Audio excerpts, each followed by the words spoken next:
Hoy toca hablar sobre los instrumentos musicales prehispánicos. Y para la realización de este video, conté con el apoyo del trabajo de investigación del amigo Francisco Sebastián Contreras Quintero, quien me compartió su trabajo Cultura Musical Azteca, sus periodos de oscuridad y renacimiento. Así que ahora comenzamos.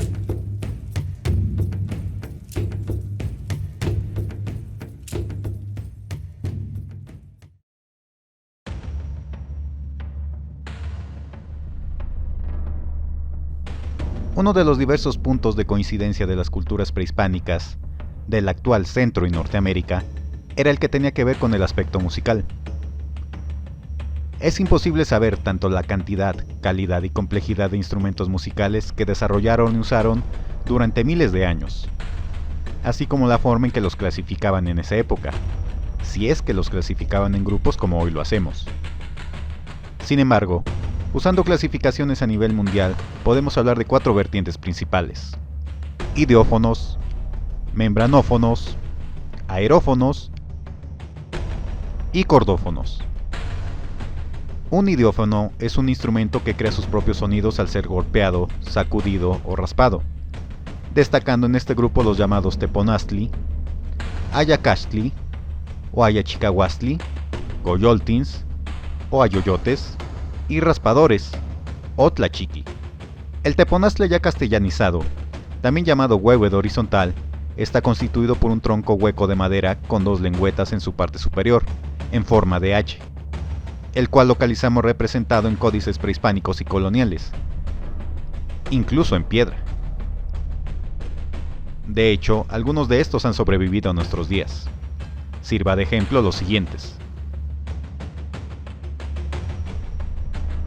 Por su parte, el ayacaxtli o ayacastle, en la actualidad algunos le denominan como maracas o sonajas. Estos se crean a base de calabazas que son vaciadas de su interior, introduciendo cuentas, piedras o semillas para producir sonidos, añadiendo un mango para ser sujetadas y tocadas. Los coyoltin podían constituirse por coyoles ya sea vacíos o con semillas en su interior, para ser colocados en los tobillos, pudiendo encontrar algunos más en esta categoría, tales como raspadores o tlachiqui, hechos con piedra, madera o hueso, y caparazones de tortuga, llamados en náhuatl ayotl.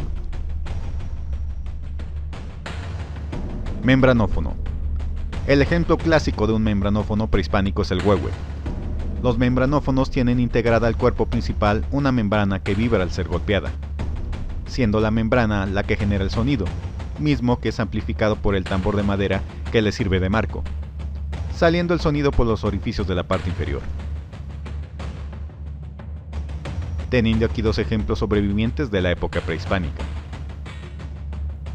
Aerófono. Estos se caracterizan por generar sonido a base de aire, teniendo como los ejemplos clásicos a la tlapitzali y el atecocoli. La tlapitzali hoy sería el equivalente a la flauta, la que se integraba por uno o varios tubos con orificios, ya fuera hechos de barro o con carrizos, mientras que la tecocoli se producía con el caparazón de un caracol marino, al que se le cortaba la punta, siendo que a través de soplar ese orificio se genera el sonido. Y otro ejemplo de instrumentos aerófonos lo tenemos en la trompeta maya, o jompac. Finalmente, los cordófonos. Estos por supuesto se caracterizan por el uso de cuerdas, como las guitarras y violines. Sin embargo, existe poca y fiable evidencia acerca de su uso, y aunque serían relativamente fáciles de producir, ya que un arco de caza sería capaz de producir sonidos, y de que hoy en día en varias partes no solo de México, sino en muchos países de Centro y Sudamérica, existen comunidades que tienen este tipo de instrumentos. Sin embargo, no se tiene aún el 100% de certeza de su existencia antes de la llegada de los españoles. Cerrando así nuestra clasificación.